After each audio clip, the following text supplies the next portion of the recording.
नमस्कार दोस्तों, बाध्यता के नियम हम पहले पढ़ चुके हैं और आज हम जानेंगे कि बाध्यता के नियमों को रिवीजन कैसे करें जिससे हमें वो लंबे समय तक याद रह सकें। तो बाध्यता के नियमों को रिवाइज करने के लिए या याद करने का जो सबसे आसान तरीका है उसके बारे में बात करते हैं। हम क्या करेंगे कि ये तो लिख लें कि 2 से बाध्यता का नियम, 3 से, 4 से, 5 से, 6 से, 9 से, 11 से, इस तरह अपन ने क्या लिख देंगे कि कौन कौन से नियमों की अपन चर्चा करेंगे और इधर हम कुछ संख्याएं लिख देंगे और फिर सभी नियमों को एक साथ रिवाइज करेंगे। कैसे? यहाँ संख्या लिखी हुई है 990। अब इसमें 2 का भाग जाएगा कि नहीं जाएगा? तो 2 की बाध्यता का नियम क्या है कि वे संख्याएं जिनमें इकाई के स्थान पर 0, 2, 4, 6, 8 आता है उनमें 2 का भाग जाता है। यहाँ पर इकाई के स्थान पर क्या है? 0, इसलिए इसमें 2 का भाग जाएगा। फिर हम देखेंगे 3 से बाध्यता का नियम और 3 की बाध्यता का नियम क्या कहता है कि वे सभी संख्याएं जिनके अंकों के योग में 3 का भाग जाता है तो संख्या में भी 3 का भाग जाएगा। तो इसके अंकों का योग करेंगे तो 9 + 9 18, 18 में 0 जोड़ा 18 और 18 में 3 का भाग जाता है, इसलिए इसमें 3 का भाग भी जाएगा। फिर हम देखेंगे 4 की बाध्यता।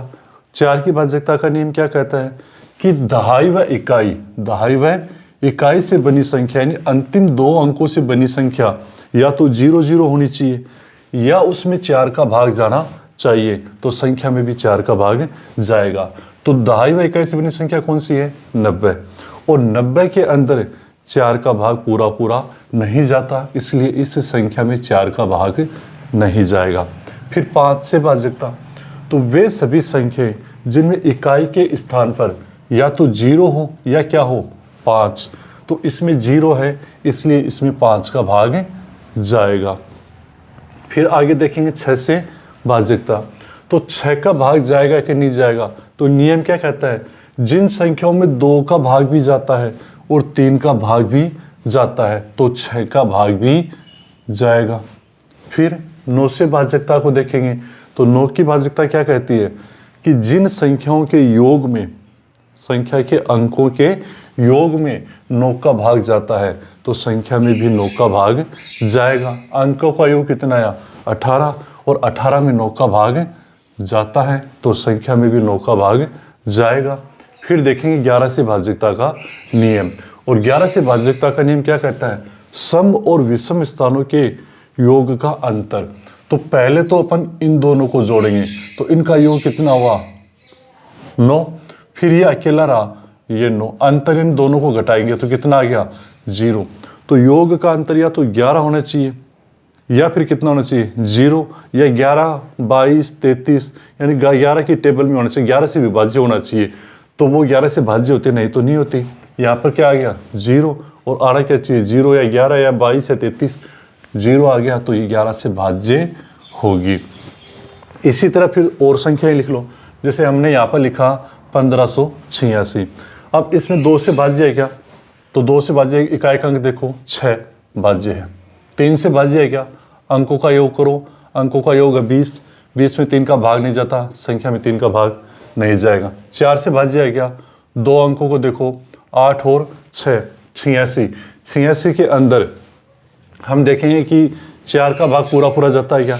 नहीं जाता, इसमें पूरा भाग नहीं जाएगा। 5 का इकाई के स्थान पर 0 या 5 होना चाहिए, 0 या 5 नहीं है, भाग नहीं जाएगा। 6 से 2 का और 3 का दोनों का भाग जाना चाहिए, 2 का तो जा रहा है 3 का नहीं जा रहा तो 6 का भी नहीं जाएगा। फिर देखेंगे 9 से बाध्यता, अंकों का योग 20 है, 20 में 9 का भाग नहीं जाता तो इसमें भी 9 का भाग नहीं जाएगा। 11 से बाध्यता, अंकों सम और विषम स्थानों के योग का अंतर देखो, इसमें 9 और ये कितना है? 6 और 5 11, अंतर कितना आ रहा है? 2। अगर आता 0 या 11 का गुणज तो जाता, अब इसमें नहीं जाएगा। इसी प्रकार अगली संख्या देख लो, इसके अंदर 2 का भाग जाएगा क्या? तो सिर्फ इकाई के अंक को देखो, इकाई के अंक पे क्या है? 0, 0 है तो 2 का भाग जाएगा। उसके बाद में 3 का भाग जाएगा क्या? अंकों का योग कर लो, अंकों का 6 3 9 9 18, 18 और 3 21, यानी कि कितना हो गया अंकों का योग? 21 हो गया। 21 में 3 का भाग जाता है, संख्या में 3 का भाग जाएगा। 4 से 2 अंकों की संख्या कौन सी है लास्ट में? 10। 10 में 4 का भाग नहीं जाता, इसमें 4 का भाग नहीं जाएगा। 5, इकाई का अंक 0 है, 5 होना चाहिए, इकाई का अंक 0 है, 5 का भाग जाएगा। 6 का 2 और 3 दोनों को जा रहा है, 6 का भी जाएगा। 9 का अंकों का योग 21 है, 21 में 9 का भाग नहीं जाता, इसमें 9 का भाग नहीं जाएगा।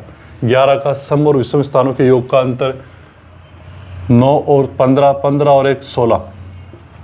इधर 3 2 5 और ये 0 5, तो 5 घटा दो, 16 में से कितने बचे? 11। देखो या तो 0 आना चाहिए, 11 11 का गुणज 11 आ गया, मतलब इसमें 11 का भाग जाएगा। इसी प्रकार आगे की संख्या देखेंगे, इकाई के स्थान पे क्या है? 9, इसका मतलब 2 का भाग नहीं जाएगा। फिर 3 का अंकों का योग किया तो 30 आया, 30 में 3 का भाग जाता है, तो संख्या में 3 का भाग जाएगा। इसी प्रकार 4 से अंतिम 2 अंकों में 4 का भाग नहीं जा रहा, तो इसमें 4 का भाग नहीं जाएगा। फिर 5 का इकाई के स्थान पे 0 है, 5 होना चाहिए, नहीं है, तो 5 का भाग नहीं जाएगा। 6 का देखेंगे तो 6 में क्या है? 2 और 3 दोनों का जाना चाहिए, 3 का तो जा रहा है, 2 का नहीं जा रहा, 6 का भाग नहीं जाएगा। 9 का अंकों का योग 30 है, 30 में 9 का भाग नहीं जाता, इसमें भी 9 का भाग नहीं जाएगा। अब 11 का सम और विषम स्थानों के योग का अंतर, तो 6 और 4 10, 10 और 3 13।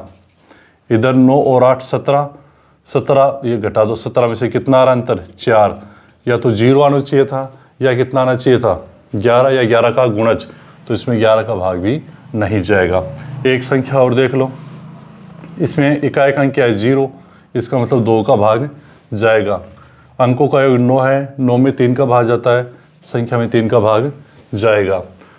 इसके बाद में 4 यानी अंकों, ये जो है 2 अंकों से बनी संख्या कितनी है? 60, 60 में 4 का भाग जाता है, संख्या में 4 का भाग जाएगा।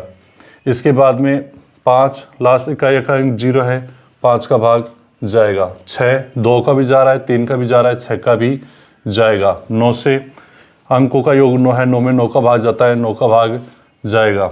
इसके बाद में इकाई व दाइश का योग आ गया 9, इसका आ गया 0, अंतर आया 9, या तो 0 आना चाहिए था, या कितना आना चाहिए था? 11, तो इसमें 11 का भाग नहीं जाएगा। इस तरह हम बहुत सारी संख्याएं लिख करके और उनमें सारे अपने जो बाध्यता के नियम हैं उनका रिवीजन कर सकते हैं। इस तरह आप भी इनको बहुत सारी संख्याओं को लेकर के जब भी मन करे बैठे बैठे इनका रिवीजन करें, तो आपकी बाध्यता के नियम अच्छे से याद हो सकते हैं। धन्यवाद।